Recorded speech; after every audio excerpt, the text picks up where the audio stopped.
Hey, this is John Leon Guerrero. Our guest today is Austin Scott. Now, just imagine for a second that you have the most coveted job in show business. You have the lead role in the hottest, most groundbreaking play in at least a generation, and you're on Broadway. Right now, that means you play Alexander Hamilton in Lin-Manuel Miranda's gargantuan hit Hamilton. That is the biggest role on any stage in the world, and that's Austin's current job. And I present it in the historical context of all shows across all time because Austin is in his 20s, and it became quickly obvious when Pete and I talked with him, he's just getting started. Austin Scott is from Benicia, California, which is where the Break It Down show was born, so we had some hometown stuff to touch on, but while he's certainly not forgotten where he's from, Austin's talent and work ethic have found their home on a stage for the whole world. He's got the looks, the voice, and the control of his physicality, all the tools to be the star of the stage and screen, and he's got the clarity of vision and the desire for longevity to understand the value, the responsibility, and the fleeting nature of his very big current job, and to use it to create even bigger and more meaningful opportunities to explore his craft and create things that I'm sure we'll all enjoy in the coming years. Now, if you enjoy the Break It Down show and our quest to bring you acclaimed people doing interesting and brilliant work, we could use your help to keep it going. So wherever you're listening to the show, iTunes, Spotify, iHeartRadio, YouTube, please shoot us out a 5-star rating and a positive review so that others can find us on those platforms. And share the show on your social media with the folks you think will also enjoy it. We really appreciate you listening and appreciate you passing on the good word. We're also going to ask you to support our friends, the Stacy family, through the Gary Sinise Foundation. They were on earlier this week, and we want to support them and the great work that Gary Sinise does for them and many others.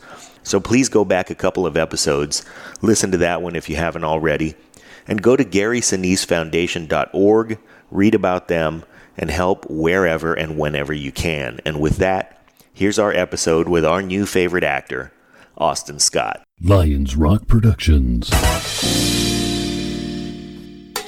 This is Jay This Moore. is Greg Proops. This is Jordan Harbinger. This is Dexter from The Offspring. This is Nathan This is East. Sebastian Younger. This is Rick This Marotta. is Stuart Copeland. This is Mick Gillette. This is Andy Summers. Hey, this is Skunk Baxter. This is Gabby Reese. This is Rob Bell. Hey, this is John Leon Guerrero. Hey, and this is Pete A. Turner. Hey, this is Austin Scott from the Broadway show Hamilton, and you're listening to the Break It Down show. And now, the Break It Down show with John Leon Guerrero and Pete A. Turner. Yes, indeed. Austin Scott is an actor, performer, but I guess we could call you a rapper at this point. You could. And has taken over some really large shoes to fill in the role of Hamilton. I would say, compared to Lin-Manuel Miranda, who came up with a genius show, you taking those reins is really something else. And I'll just venture to say you're better looking, man. Thank you. So how did it all start, man? How did you get into dramatic arts, and tell us your path? Oh, man. So, I really started when I was like 8, probably. I was always kind of like, class clown. I was like to make people laugh and stuff like that. And the first, I think I was walking in San Ramon with my mom, and we walked by like an acting studio that was offering like kids classes, and something just pulled me in. And like, I was just, I said, I want to go in there. Can we check it out? And she did. And walked in, and they gave us the spiel, and she signed me up for classes. And that's kind of how it started. And then I did like a Chia Pet commercial when I was in 5th grade, which is, the Chia.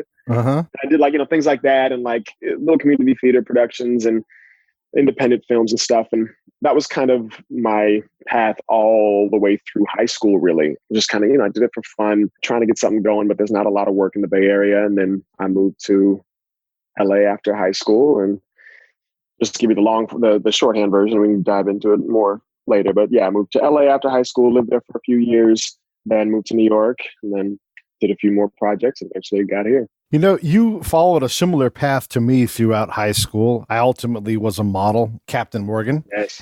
And in high school, I was a bit of a rapper. My rapping name is the Saran Rapper because I like to wrap it up tight and keep it fresh. My man. Yeah. And we come from the same high school. Big reveal. Holy shit, man. BHS, baby. That's right. The Panthers coming at you. So The program at school, did you participate much in it? What was your involvement? Was it like we had Todd Nunes, who's a Hollywood director of horror films. He would go out and recruit us and just compel us to do his after school plays and all that kind of thing. What was your involvement at the high school in terms of what you did, or was that not your path? So I didn't really do many of the musicals. Like I wasn't in the drama program, actually. I did one musical my very last, like my senior year. I had injured myself, and so I wasn't playing basketball as much anymore. And like, I was like, oh, let me go check this out. But all throughout high school, I was on the varsity improv team. So that was my like in with the artistic community at BHS. Hey, this is Pete. Real quick, I just want to let you guys know we are proud to announce our official support of Save the Brave, a certified nonprofit 501c3 with a charter of helping veterans with post-traumatic stress. Here's how you can help. Go to savethebrave.com, click on the link on the website, and my recommendation is this. Subscribe. Give them $20 a month. You've got subscriptions that you can turn off right now that you're not using that are $20 a month. Swap that out. Get involved. Let's help these folks out. But all throughout high school, I was on the varsity improv team. So that was my like in with the artistic community at BHS. And I love to make people laugh. I love to just like act a fool. And so, yeah, I did that all 4 years. And then I was a rapper in high school too. My rap name was, what was my rap name? I think it was just AS. At first it was like Big Oss, and then I think it turned into AS. So I had a couple of rap groups, and we actually made some albums, and we sold them at high school. We even actually partnered with there was this clothing brand whose daughter went to the high school, and we partnered with them to make a theme song for BHS, and they played it at all the rallies and stuff like that. We did it to the Wiz Khalifa's Blue and Yellow, or what was it? Black and Yellow. Yeah. But we called it Blue and Yellow. So that was, they played that for a long time, but I wasn't in the drama program, but I was tangent to it, you know. Sure. Graduating class of what, Austin? 2011. 2011. Okay, so not that long ago, man. So you really stepped into those large shoes, and you're on Broadway really in short order. Yeah, you could look at it that way for sure. I mean, you know, for me, like, again, it feels like I kind of started when I was 8, so it feels like quite a while. Yeah, that I kind of built the building blocks for this. But yeah, man, great to be here. Actually, you know what? Your path took you from the Bay Area to LA. And of course, you know, in a lot of the performing art, you have to make your way through LA or New York. And now you've done both. But somewhere along the way, you and I have a mutual friend, Aaliyah Loney. Oh, yeah. I did a film with her, I think like my first year of college. She was just at the show a couple of weeks ago, actually. Yeah. Yeah. So along the way, you've collected this, you, as everybody does in this path, you've collected allies, and everybody helps each other, and you propel each other to the next level. How did LA push you to New York? How did you get this role in Hamilton? And tell us about that. Yeah, so let me dig into that a little bit. So I went to LA because I did a casting director workshop with a casting director named Paul Reddy in San Francisco. And he cast like, you know, Disney projects, independent films and TV movies and things like that. So we talked after the workshop, and he was like, yo, I really like your work. I'd love to take you down to LA, see if I can get you set up with like professional manager, professional agent, and all that stuff. So I did it. I went down, I met with a bunch of people, signed with, you know, my first manager and an agent down there. And that's where I really kind of did a lot of learning in LA, I think. I had a lot of like arguments with my agents and stuff as I like learned, you know, who I was and what kind of projects I was really right for, and, you know, what my niche was. And I did like TV movies and, you know, random little things here and there, like little TV guest spots on shows you've never seen. I shot a movie out in Sofia, Bulgaria, a horror TV movie called Hell. You know, I had a great time, almost killed myself. And then I was also doing theater, like new theater works, right? I was doing like workshops of new shows. And one of those was called Inappropriate at the time, which eventually went to off Broadway here in New York, called One Day. And so when that made the switch, I moved with it. I didn't make the move, but I came out here and lived here for a few months with that show. And then while I was doing that show, I ended up auditioning for another show that was in kind of workshop on its way to Broadway called Gotta Dance, which was a Jerry Mitchell show.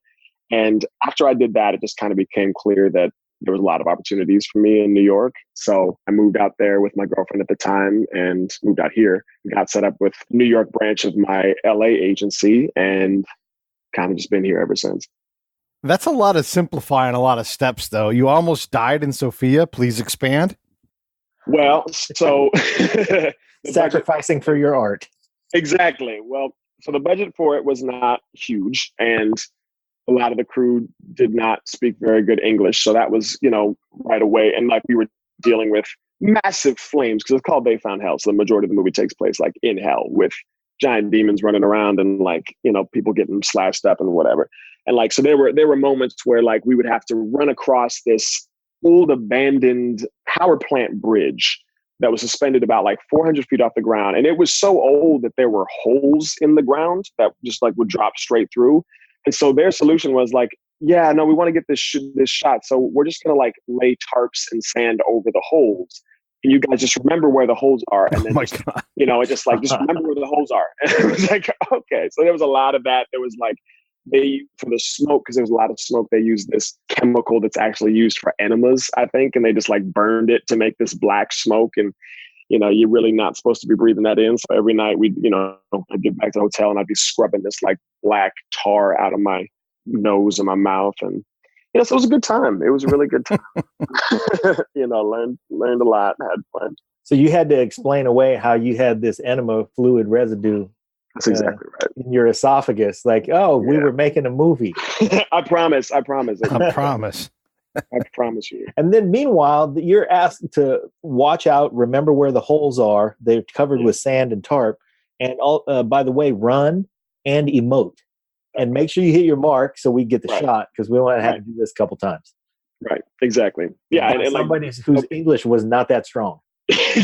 Now you're getting a recipe for a great movie. Exactly. They're like, there is a demon behind you, so run like your life depends on it, but don't die by falling through these holes. Yes. So one of the running themes with all of the creative type folks, especially the actors, is understand that getting to know yourself. What is your truth? What do you bring to the screen? Like Michael Gaston, also from Benicia, he's 6'3", 6'4", just a big, imposing guy, and all he has to do is loom, and the emotions happen. What did you learn about you?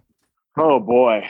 I think, there was some time where, I think I went to LA thinking I was the funny guy who could do serious. And then my agents and my managers kind of made the choice for me that I was not the funny guy without even hearing me do anything funny. They looked at me and said, okay, you look like this kind of actor. Therefore, that's the kind of stuff we're going to send you out for. And so it took me a while to kind of like, one, embrace that other more serious side of me, but then also like learn to meld the two, and so like, understand that I could be both, and I could be, you didn't have to cancel each other out. So that was one thing. But also, I mean, I'm 6'4" too. So my height has definitely been, I don't want to say an obstacle, but something that I've obviously taken into all the rooms with me, and like, plays a big part in like the roles that I get and how I play roles, and, who I play opposite and all of that stuff. So I've played the bad guy a bunch of times. I just did this really fun new show out in Dallas a couple of years ago where it's all about Robin Hood. So I played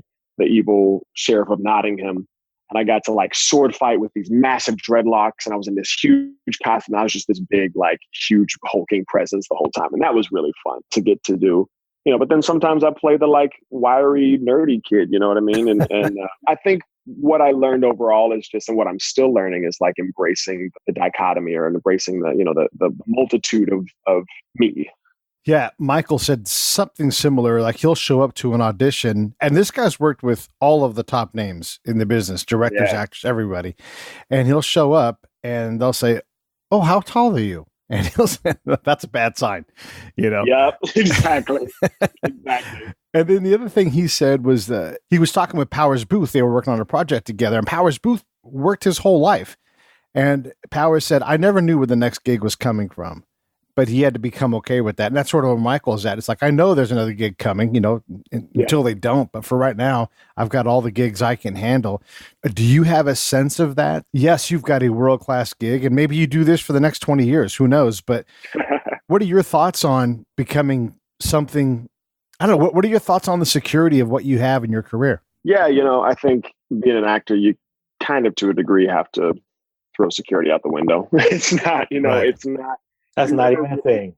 Yeah, you're never gonna have the tenure or the okay, I can stay at this desk job for 9 years and know that I will be making this money plus a bonus every year. Blah blah blah. You cannot. That's not a real thing here with this business. So I think the way I'm looking at it right now is I'm auditioning and I'm doing other projects while I'm in Hamilton. I just shot Pose, which might turn into something, reoccurring. We'll see. But I'm using Hamilton as a home base to really book the next job, to get. That's a hell of a home base. Yeah, it's a hell of a home base. Exactly. And it got you Pose. And so now you're gone from 18th century wigs and garb to Speedo. How's yeah, that? A little different. It was, it was really fun. It was so fun just to break out into, to do something so drastically different, because like I said, I've been doing Hamilton now for almost 2 years and I love it, but it can get monotonous for sure. You're doing the same thing 7-8 times a week after week after week. And so just getting to go and like step into a different character whenever I get that opportunity, I love it. But especially that running around in slow motion in a Speedo being called Black Hasselhoff, like that was a real break from the monotony for sure. You could be called worse. Yeah, exactly. How does your comedic timing inform your dramatic roles? I mean, if you're getting sent out on dramatic stuff, but you're born funny, tell us the advantage of that. Yeah, I think from the years that I didn't really use it, it got a little rusty. I'm getting to brush it off a little with this show for sure. I'm finding my moments. I don't know. I think that's life. I don't think life is really either serious or all funny, like 100%.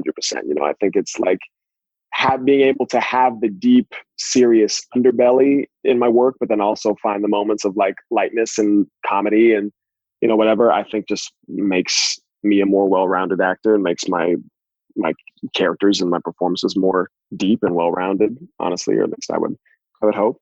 Sometimes I say things and people don't laugh, and that's always a sad moment. But, Would you say that comedic timing is musical? Is it musical? So I'm not like a true comedian. There are like, for instance, the guy who plays Aaron Burr in our show, I would call him a true comedic actor. Although he does serious very, very well. But so for him, I can tell it's almost scientific. I would call it more scientific than, or like mathematical than musical maybe, because it's, I think it can be, if I take a pause here, set it up in this way with, this breath and this look at this moment, all of that combines together to equal this size laugh. And if I play with that equation, I can change the laugh. I can change the quality of the laugh. I can change the.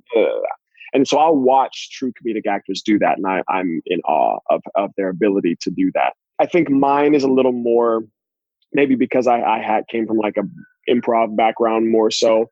Mine's a little more just like, I'm just kind of I'm going to keep going, or I'm just going to make this as crazy as I need to for you to laugh.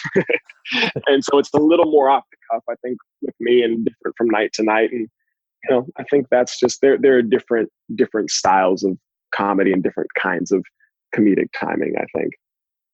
That's pretty cool. That's heavy. Yeah.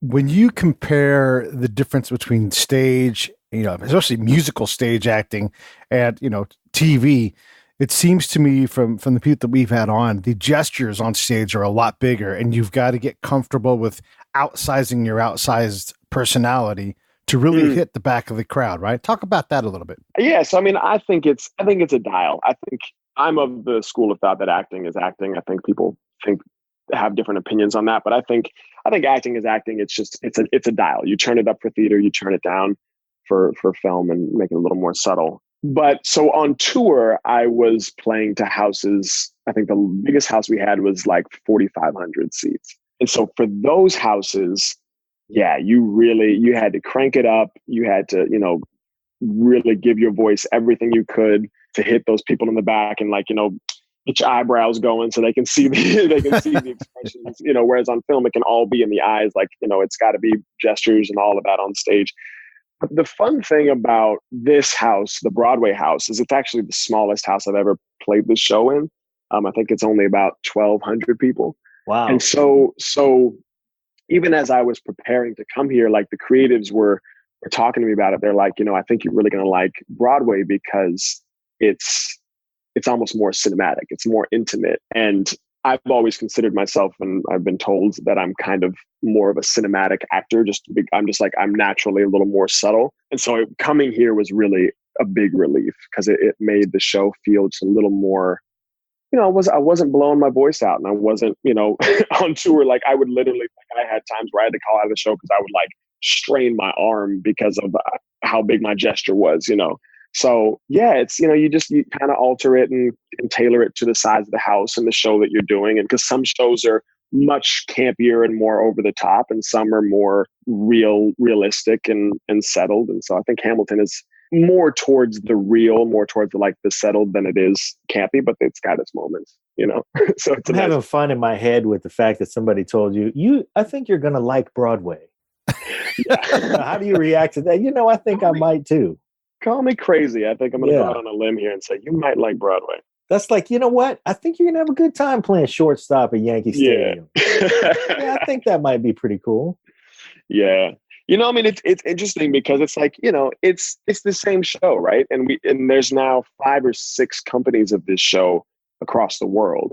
And so all doing more or less the same show, but in vastly different environments. And so that's kind of how, the creatives will bounce through all the companies, and that's how they talk about it. It's like Broadway's big and shiny because it's Broadway, but it's also just it's just one of the several environments in which this show is being done.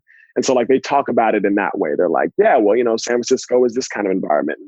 London is this kind of environment. And Chicago is this kind, and Broadway is this kind. And so, you just like, you tailor and you learn how to sustain the show. Work the differences.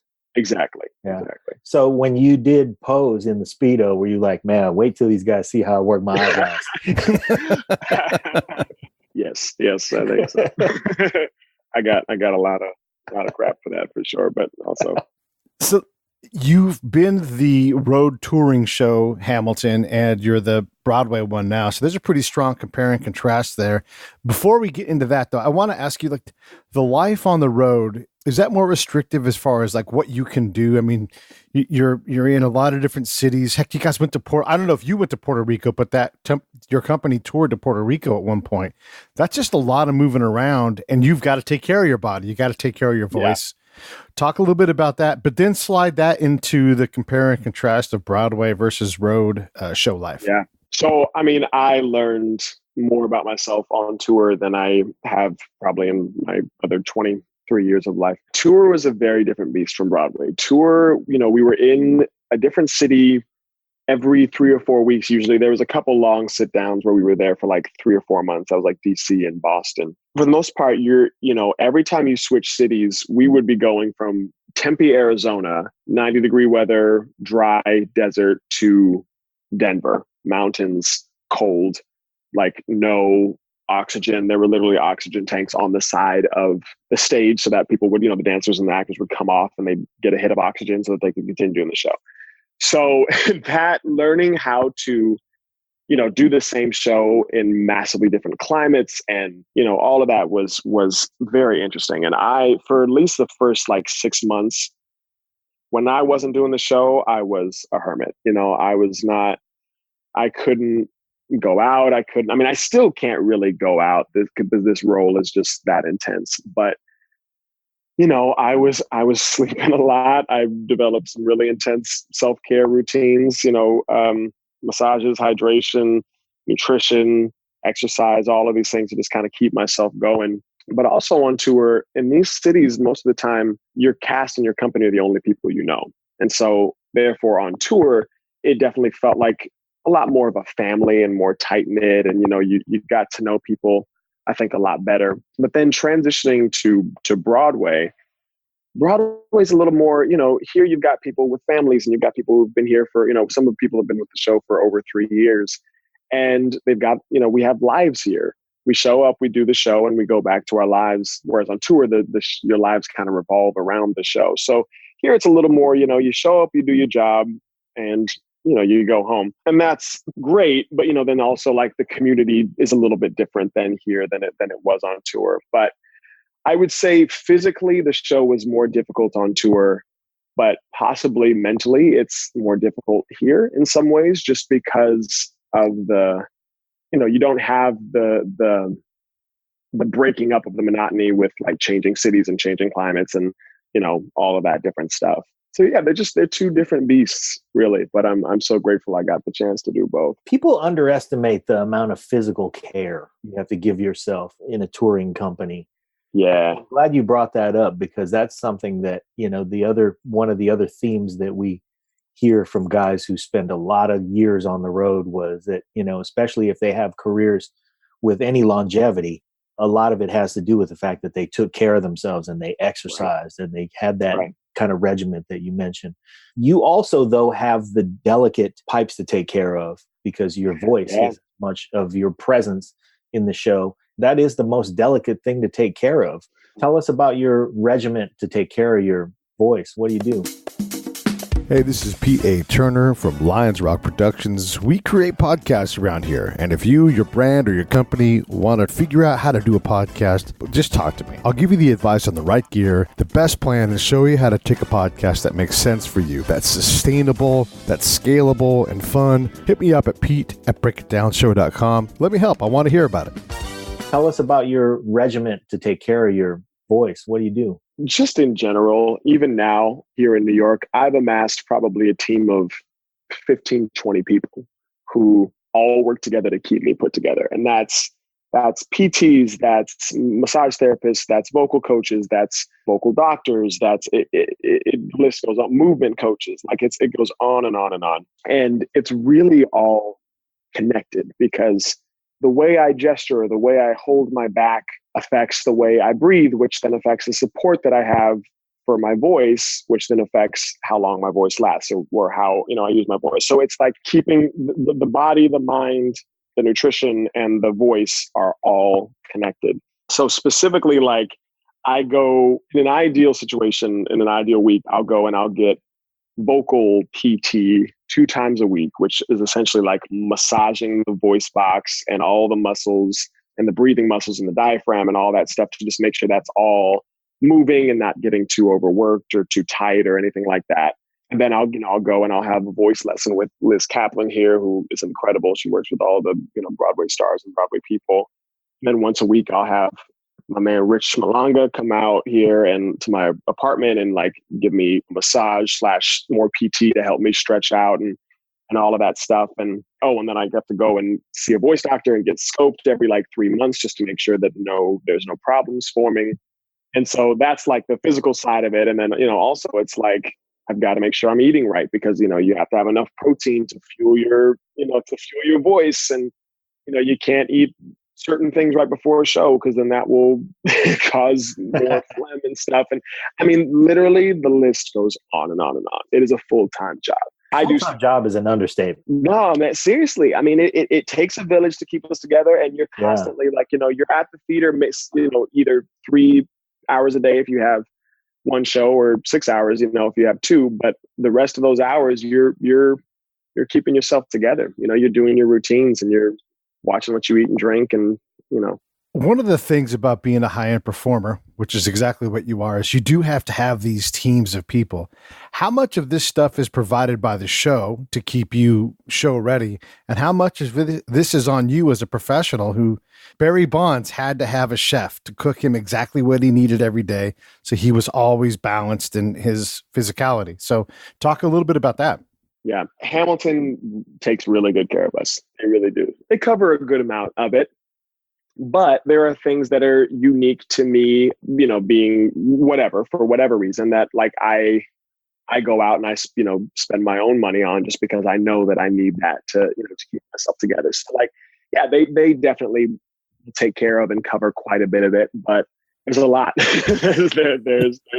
there's quite a bit. Yeah, I think every performer kind of just tailors their own team and tailors, they figure out over the course of performing and all of that, really what they need and what their mind, bodies, and souls need to keep doing the thing, and then make it happen, find the money where they need to. You've been exposed at a pretty early stage in your career to a very complex role and a historical one, and it really sort of gives you carte blanche to do anything you want.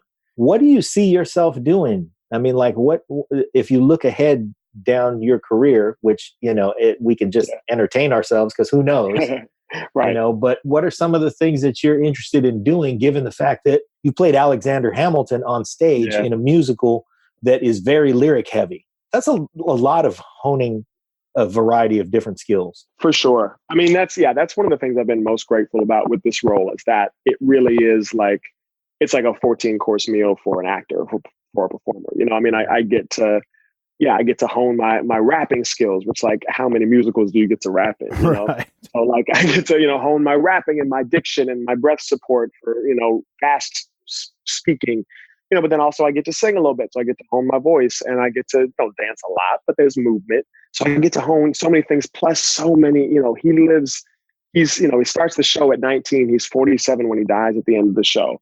That's, math is not my strong suit. I'm an actor, but that's like, what, 30 years? The show covers like 30 years of his life. The number you're looking for is hella. Hell. Yeah, there you go. Come on, I forgot. It's a very hella. That's hella years. And so, I mean, he starts a revolution. He's an immigrant. He has a son, gets married, loses his son, cheats on his wife, dies. Like, all of the, creates the financial system of the United States. Like, there is so much to sink your teeth into, and so many muscles to flex and stretch and work that, I think sky's the limit. Honestly, I would love to do some more TV and film. I've got some possible projects like swirling around that I might do, but I'd also love to like originate a role in a new show, and really, because that's something that I've done with quite a few shows, but none that have actually made it all the way to Broadway yet. So I'd love to take a show from the beginning stages and get it all the way to Broadway. That'd be really fun. So I'm kind of just riding the wave and seeing what doors open up for me. One of the first guests we had on the show was a friend of John's growing up, and he's got and has had a steady gig playing bass for Ka in Las Vegas. And it's one of those things where he's this world-class bass player, but he's got this steady corporate gig where he's got a retirement and benefits and all these things. Yeah. And he's done over 6,000 of these shows. Wow. Yeah, exactly. So I think they're at 12,000. It might be, man. The number's fucking huge. Yeah. They play a lot of shows. When you sign up to be a rock star, you don't picture that life, but that's a pretty sweet gig. Every now and then they go on it, they take the road on the show on the road, but for the most part, he lives in Vegas and knows exactly what his schedule is going to be. If that was 15 years from now for you, are you pretty happy, or do you feel like this is a stage and that you're purposely going to change it into something else later on? You mean specifically with this? With Hamilton. Like, is this like if you woke up 20 years from now and you were still Hamilton? Oh, no, that's not possible. I'm not actually aware of any actor. There's been, what am I? So I'm the fourth actor to play Hamilton full time on Broadway, and I think I was the sixth actor to ever play the role for full time. And I think there's maybe only been one actor that's done it for longer than 2 years, and I'm coming up on 2 years right now. And so I'm actually, getting restless. I'm getting a little restless, but it's also just, it's very emotionally and mentally draining. I think there are roles that you can kind of do indefinitely, and I don't think this is one of them. I think too much emotion. It's just it's just a lot of emotion, a lot of, he starts the show, really the entire show, he's more or less in fight or flight. He's this person that lives on the balls of his feet, always feels like he's running out of time, always has something to prove, so that is exhausting to do that. You know what I'm saying? Like 7 times a week. And like, listen, I do it gladly, but like, I'm very aware of the toll that it takes on my mind and my body, and that it's taken on, my other friends who play the role. So I'm not necessarily going to be done after 2 years, but I definitely know that I'm going to at least an expiration date. Yeah, there's an expiration date for sure. And that doesn't mean that like I would never come back to it. But, I think there's definitely an expiration date where I will step away, do some other projects, kind of let myself recuperate and everything, and then, possibly come back to it down the road. Man, I love your reflectiveness on all of this stuff. I mean, you really clearly have analyzed where your place is in this and what this is in terms of its place in your life. What would you say is when we're kids, let's face it, anybody who wanted to be involved in dramatic arts probably just wanted to be an action star. So what do you think about that genre, man? Do you think you'd want to morph into something that was a little more action oriented from where you are now? I love how often I get asked this question. I never would have expected to be asked it so much. I would love to be a Marvel superhero. I would love to break into that world. That would be super fun. I've never seen myself like, I'm not a Tom. But is it because of the action, or is it because they get so many good lines? Marvel heroes get great lines. They do get. That's so true. That's so true. They do get great lines. Maybe a little bit of both. I don't think after doing my stint in Sofia, Bulgaria with the with the Hell movie, I don't think I would want to put my body through that on a regular basis. So I think like maybe playing a more cerebral superhero or something who doesn't get in fights that much would be nice. But like I said, I got to do a little bit of that with that Robin Hood musical I did, right? We trained for months in sword fighting, and we were swinging around these big heavy swords and getting in fights and all of this stuff. And that gave me a little taste of that life too. And I think in moderation, I would love to have some of that on my plate, but I don't think I'm going to be a Tom Cruise anytime soon. I mean, clearly you have physicality to get off. So right. What about writing? Are you writing?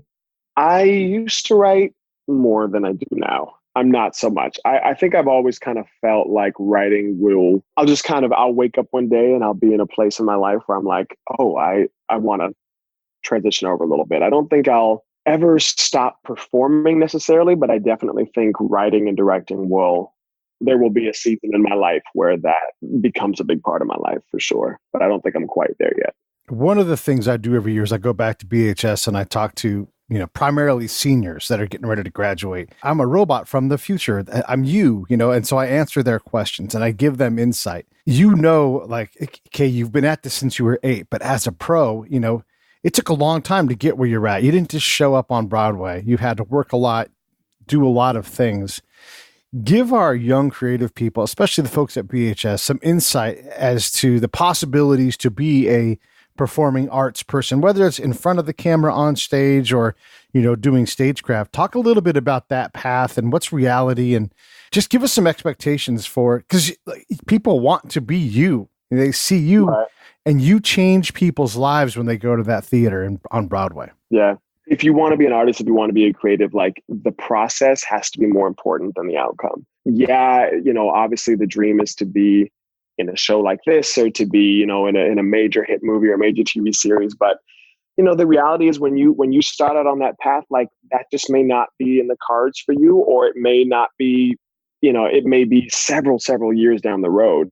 And so like if the only goal is to be quote unquote famous or to, make a shit ton of money or, whatever, it's going to be really hard to find fulfillment and enjoyment as you go along. And so I think I would just kind of say, if this is something you want to do, it needs to be because you love it, because, you can't imagine doing anything else, being up on stage or being in front of a camera or writing or, making music, whatever the creative endeavor is, like it has to be something that you listen. There are very small percentage of true overnight success stories in which, people do. They're in the right place at the right time with the right mindset and the right skill set and all of that. And they just, skyrocket. But for the most part, the overnight success stories, what look like overnight success stories, were actually 8, 12, 20 years in the making.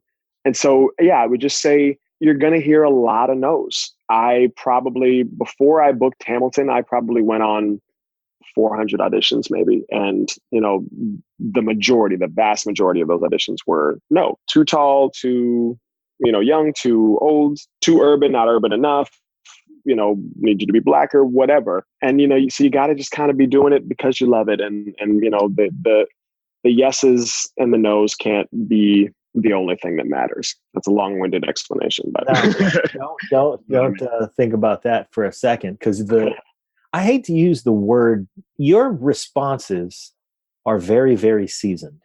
And to be in the position you are now, clearly you were not just ready for the role in terms of your ability to do the job, the tasks of the job, but the folks who cast you saw something in you, some quality in you that you were in your life and in your being and in your career prepared to perform this role. And so I shouldn't be surprised by the seasoned nature of your answers, but I still am kind of. And it's really nice to hear, man, because when, I mean, we've been very fortunate to have guests all across the spectrum. And usually the type of answers that you're delivering and the way that I'm finding myself reacting to you is typically reserved for somebody who's at a place in his career where he's gotten his ass kicked for 30 years. And, so, I mean, it really makes me hopeful for the longevity and the fact that you're going to navigate this kind of a career and make some really strong choices. So I just want to say before I don't get a chance to say it, that, man, I'm excited to see where your career goes and how it unfolds, and to see these places that are really milestones that you're already, I won't say anticipating, but I mean, when you ask an actor if he's writing, usually the answer is, yeah, I'm dabbling, I'm figuring it out, I'm just getting my formatting down. Everybody's just, because actors have to write to some degree, just so you can understand what you're reading and all of that stuff. Exactly. And then hopefully so you can create roles that challenge you for you. Absolutely. But to know that there's a season in your life where that will mean more to you is a huge answer, because what it also means is that you're dedicated specifically right now to the task at hand. Right. And so where are you looking for that task as you transition out of Hamilton? Do you see a career in New York, in Los Angeles? What do you prefer? I think I'll always want to have a presence in both, on both coasts for sure. That's what a pimp says. No, I mean, listen, baby, I'm building, child. I'm building. I've got an apartment out here, so like I'm getting it set up here. My next goal is to buy an apartment in LA for sure, so that I like have those set. Because the reality is that the vast majority of theater is here in New York, but there's a lot of film and TV in LA for sure. And I think if you want any kind of legitimate career in both realms, you got to expect to be going back and forth. You know what I'm saying? So I definitely think I'll probably be here in New York for, at least a few more years, probably full time, just to really cement myself here. And, because I've put some roots down in LA already. And then, I think, the dream is that one day I'm just kind of like, I'll probably be living with my family someplace outside of both markets. I'll probably be living up in the mountains somewhere when, hopefully if my career ever gets to a place where I'm just getting sent scripts. But yeah, I think I'll always have a presence in both areas. Yeah, I picked you for a mountains kind of guy. Like maybe you'll be in Colorado Springs somewhere and you commute in. I'm almost sure that will happen because you'll get busy enough that is people need an isolation and insulation from all of that stuff that you're pursuing once you get it wired tight. Fashion seems to rotate back and forth. Things that were in style, like the fanny pack has come back. Are we going to see a time when knee breeches and stockings come back for men? He got questions. He got questions. I know. That segue. Oh, you're definitely living in the mountains. Fashion is typical. My man. I tell you what, if they are like they make the costumes in this show, I would not be surprised. These costumes are dope, man. Like they fit us perfectly, and they're made of like suede, and like we look fly. I'm not gonna lie, we look fly. And like, there's one costume I wear in the second act. It's this all green money suit, basically we call it, and the fabric is really pretty tight. And so, like again, like I said, I have a tendency to act the fool. So there was this moment in one of the rap battles where I would always like go down and pick up this severed head and pretend to play whatever, and I would always rip my pants. And by the like third time that I ripped these pants, they said, "We just want you to know that this is like a $10,000 suit." So like maybe not rip. So that's just a funny thing. But yeah, maybe you never know. I think it's a cool style. Maybe not. Yeah, might be a stretch, but suede pants though. Yeah, listen. if not this show, what other musical would you want to do? Like, so just in general for the audience, man, you guys got to go out and see some musicals. I know it seems like that's not a cool thing to do, but let me correct your incorrect position. I've seen so many of them. So here's how many I've seen. I liked Hamilton a lot. It is not the favorite musical I have seen in the last 5 years or even 2 years. Nice. I saw Come From Away, and man, I loved it. You know, it's such a, they have about, I think like 15 chairs, 15 players, and they play about 150 roles in there. Yes. And it was just incredible. So go get your doors blown off by going and seeing some live theater, because I'm telling you, Austin is not alone with this talent. There are some really, really, really incredible people. If not Hamilton, what other show is out there? You know, you don't have a whole lot of time probably to go see them, but what you're like, man, I'd love to go do that show.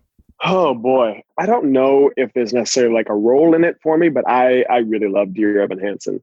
That's another one of my favorites. I just think it's genius. It's genius work. It's high art. And yeah, the music in it is so strong. The acting, the writing of the characters is just brilliant. So that's one I think you could definitely recommend seeing.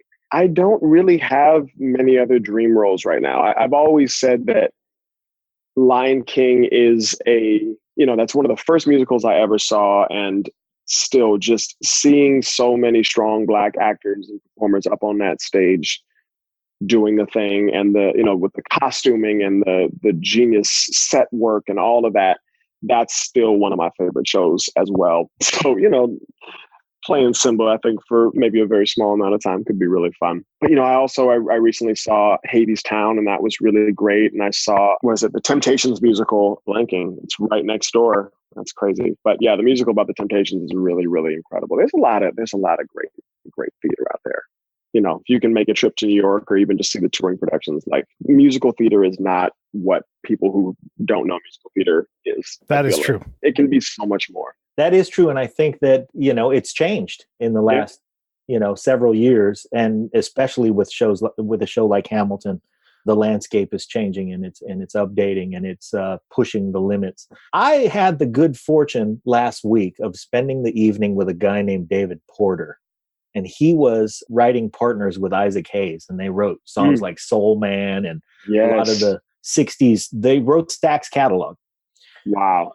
He knew at that point, even back then, we did some analysis of his lyrics and stuff, and he had burden on him back then that he needed to make cultural strides. He felt like he had a responsibility, especially as his voice started to gain traction.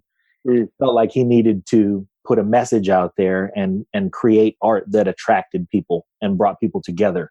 You got into the season of your career where you feel that kind of pressure, and do you think that sort of responsibility should belong to an artist? I wouldn't call it a responsibility. I think that it is a very honorable path that an artist can take, or specifically an actor can take, is to use their platform for political activism or any kind of just social change. But I think that just being a creative, just being an artist in general, like you're holding a mirror up to life. And I think just by doing the work that we do, in a lot of ways, we're, I believe, helping society and help to expand people's minds and expand people's belief systems, and maybe challenge belief systems and prejudices and whatnot. And so I think sometimes just being in a show like Hamilton feels like being a part of a revolution, because I know, listen, we're doing a show about the founding fathers played by actors of color, and, talking about the king is in the show it was written before, obviously, Trump was elected, but it's pretty, there's some striking similarities, I think, to the king and to Trump and to just that part of our society in general. And so I think, getting to be up on that stage as an actor of color, telling a story as important as this, as the founding of our country, feels like an act of revolution in a way. It feels like getting to do this for majority of the audiences are white and over 50, getting to give that to them and expose them to that. It feels powerful. That feels like an act of almost rebellion in a way, or, an act of social change. And so it's an opportunity to use your platform to be able to fight for those kind of changes and everything. But I don't think that it's necessarily something that every actor should feel it's incumbent on them to use their platform for that, otherwise, or they're failing. You know what I mean? Yeah. Well, I will say to our audience that Austin Scott is with us today. He's an actor with a powerful role and a definitely powerful sensibility. And man, it's been great talking with you. And I'm really, like I said, I don't want to be surprised, because you've clearly demonstrated your ability to perform this role, not just on stage, but to embody the character. And that says a lot about you, but I'm really looking forward to what you do next. Honored that we had you on the show. Yeah, it's great to be here. Thanks for having me. Thank you. Yeah, man. Thanks so much. You too.